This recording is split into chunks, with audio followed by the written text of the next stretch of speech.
Hello and welcome to Buddhist Door Global's weekly news highlight. I'm Dr. Justin Whitaker, Senior Correspondent for BDG. This week we highlight the news that Afghan museums fear for ancient Buddhist artifacts as the Taliban resume control of the country. We'll look back at recent BDG news and features about Buddhism and Buddhist artifacts in Afghanistan, but first this news. As city after city fell under Taliban control in the wake of the unconditional withdrawal of occupying US and NATO forces from Afghanistan, museums and archaeologists across the country who document and safeguard the nation's cultural heritage were caught off guard. Many raced to secure artifacts and ancient sites as well as they could as Taliban forces advanced into Kabul. Included were some 80,000 items collected at the National Museum of Afghanistan that were deemed to be particularly vulnerable. Noor Agha Nouri, who heads Afghanistan's Institute of Archaeology in Kabul, said that they did not expect the Taliban to sweep back into power so quickly, adding that officials had planned to move artifacts from cities such as Herat and Kandahar for safekeeping, but the rapid sweep of Taliban troops amid evaporating government resistance had prevented them from taking action. Afghanistan served as a major crossroads for the trade routes of the Silk Route for centuries, nurturing a rich heritage of influences that included Buddhism, Christianity, Hinduism, Judaism, and Zoroastrianism prior to the ingress of Islam in the 7th century. In 2001, the Taliban famously destroyed two 6th century Buddhist statues at Bamiyan, as well as numerous other statues and artifacts at the National Museum in Kabul. Over the course of the last 20 years of war and turmoil, countless cultural properties have been destroyed or removed from the country, and many leaders fear that even more irreplaceable monuments to the region's distant past could be lost. Despite the turbulence of the Taliban's sweeping advance across the country, there have so far been no reports of cultural desecration. In two statements issued to its followers in February, Taliban leaders ordered first that, quote, as Afghanistan is a country replete with ancient artifacts and antiquity, and that such relics form a part of our country's history, identity, and rich culture. Therefore, all have an obligation to robustly protect, monitor, and preserve these artifacts. And second, no one is allowed to excavate, transport, and sell historic artifacts anywhere, nor to move it outside the country under some other name. Last Monday, Taliban spokesman and international negotiator Suhail Shaheen offered assurances to Sri Lanka's Daily Mirror newspaper that ancient Buddhist sites were not in any danger from the Taliban forces. However, the Taliban's history of intolerance and cultural destruction has done little to instill confidence.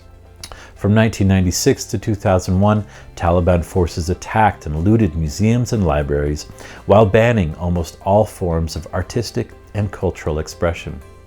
In Japan, a group of researchers issued a statement last Monday urging an international community to protect Afghanistan's cultural wealth. The researchers called on people across the world to raise their voices to avert further bloodshed at all costs and to protect Afghanistan's unparalleled cultural heritage. Maeda Kosaku, a visiting professor at Tokyo University of the Arts, and other researchers have been working to preserve the ruins at Bamiyan and other cultural properties, restoring ancient murals and returning Afghan relics that had found their way to Japan. Maeda said that his team hoped that their activities would help with reconstruction and contribute to peace. In 2019, Buddhist Door Global covered the news about the numerous Buddhist artifacts in the National Museum of Afghanistan and Kabul being restored. The work was supported by grants from the United States Department of State and assisted by researchers from the University of Chicago's Oriental Institute. Those leading the work said that much of it was like reconstructing a 1,500-year-old jigsaw puzzle. Afghanistan, along with its cultural treasures, endured 4 decades of continuous war, from the Soviet invasion in 1979 to the regional strife that continues to erupt to this day. According to the University of Chicago's Oriental Institute, the National Museum of Afghanistan was particularly hard hit, with an estimated 70% of its objects looted and 90% of the object registration records destroyed. The Institute worked diligently from 2012 until recently to carry out 4 major projects in the country.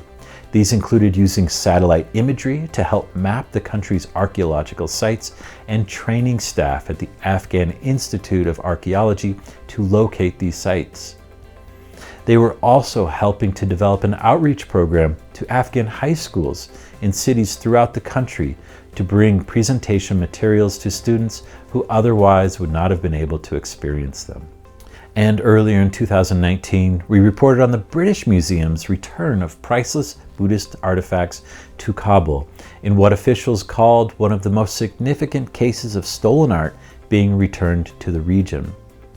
You can discover more about Afghanistan's rich Buddhist history in Ludmila Klasenova's recent article, Buddhist Traces in Afghanistan, Reminiscences of Peace and War. There she quotes, "All that exists is impermanent, nothing lasts. Impermanence is the cornerstone of the Buddhist teaching, yet some aspects of Buddhist philosophy transcend the idea of impermanence. The Dharmakaya, the truth body of the Buddha, is beyond existence and non-existence, neither permanent nor impermanent.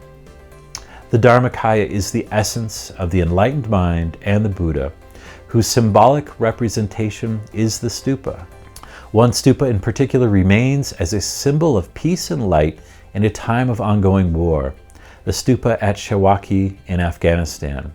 Even uttering the name Afghanistan can bring painful associations of unceasing conflict, but it also serves as a reminder of a long history, a rich culture, and a land of religious diversity."